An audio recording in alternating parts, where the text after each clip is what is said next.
Mesdames et messieurs, soyez salués en vos rangs, grades et qualités. L'air est grave, l'air est très grave sur plusieurs villes en Ukraine. 3 villes en Ukraine ont été ciblées par des drones kamikazes géranium russes. Des puissantes explosions ont été signalées dans ces villes. Alors, qu'est-ce qui s'est vraiment passé sur le terrain? Selon les sources fiables, selon les derniers rapports du ministère de la Défense russe sur les opérations des forces armées russes sur les champs de l'opération militaire spéciale. Installez-vous confortablement car on va décortiquer en profondeur ce qui s'est vraiment passé sur le terrain. Tout d'abord, si vous n'êtes pas encore abonné, je vous demande humblement de vous abonner à cette page, d'activer la cloche de notification, de partager cette vidéoconférence massivement à travers le monde entier et de nous laisser un pouce bleu. C'est très important, mes très chers frères et sœurs. Alors, la ville de Dnipropetrovsk, la ville de Kharkiv, la ville de Soumy, tous ont été ciblés par des drones kamikazes de la Fédération de Russie de type géranium. Les dégâts sont énormes. Les autorités sur place dans la ville de Kharkiv ont signalé la destruction de plusieurs entrepôts d'armement parce que les Russes ont visé des dépôts de munitions, des dépôts de pétrole dans ces villes. Les dégâts sont énormes. Zelensky, qui s'en fout de la population ukrainienne, qui attaque le territoire de la Fédération de Russie. Ça, c'est la riposte russe qui continue de pleuvoir sur l'ennemi. Des cibles importantes dans la région de Kharkiv ont été visées et détruites avec efficacité et professionnalisme. Dans la région de Dnipropetrovsk, un point de déploiement temporaire des forces ennemies ont été visités par des drones kamikazes géranium de la Fédération de Russie. Tous les cibles visées ont été atteints avec efficacité et professionnalisme. Les Russes ont changé de tactique sur le champ des hostilités pour éviter au système de défense antiaérien positionné dans ces villes. Parmi, dans la région de Dnipropetrovsk, les dégâts sont énormes. Dépôt de munitions.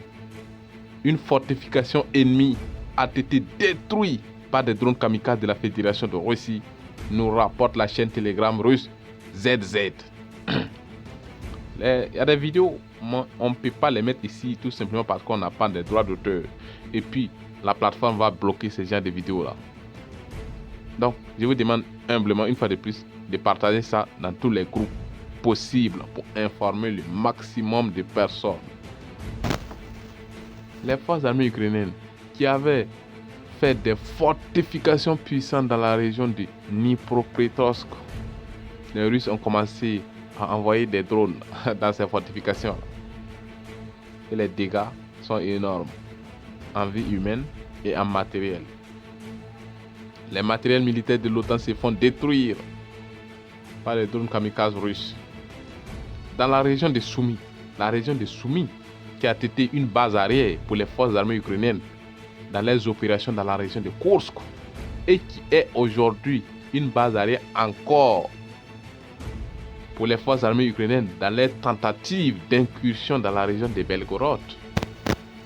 Je vous rappelle que jusqu'à présent, les forces armées ukrainiennes et les alliés de l'OTAN tentent par tous les moyens pour faire des incursions sur le territoire russe dans la région de Belgorod. Mais ils sont stoppés. Les pertes sont colossales et extrêmement terribles dans cette direction. Les Russes ont pris des leçons dans la région de Kursk, des puissantes leçons.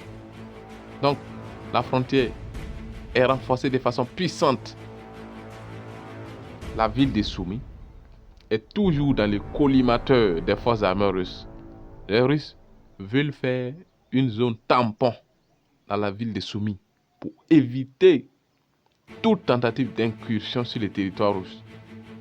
Donc, la ville de Soumy a été sauvagement et violemment bombardée par des drones kamikazes de la Fédération de Russie et les dégâts sont énormes. Les pompistes, les services d'urgence tentent par tous les moyens d'éteindre le feu, mais ils ne peuvent pas en fait. Les dégâts sont énormes les gars. En tout cas, laissez vos avis en commentaire, laissez un pouce bleu, partagez cette vidéoconférence massivement à travers le monde entier et abonnez-vous et activez la cloche de notification pour vous tenir informé heure par heure de tout mouvement qui se passe sur le champ des hostilités venant des sources fiables. Vive le monde multipolaire, vive l'Afrique libre et souveraine. C'est de ça qu'il s'agit, famille.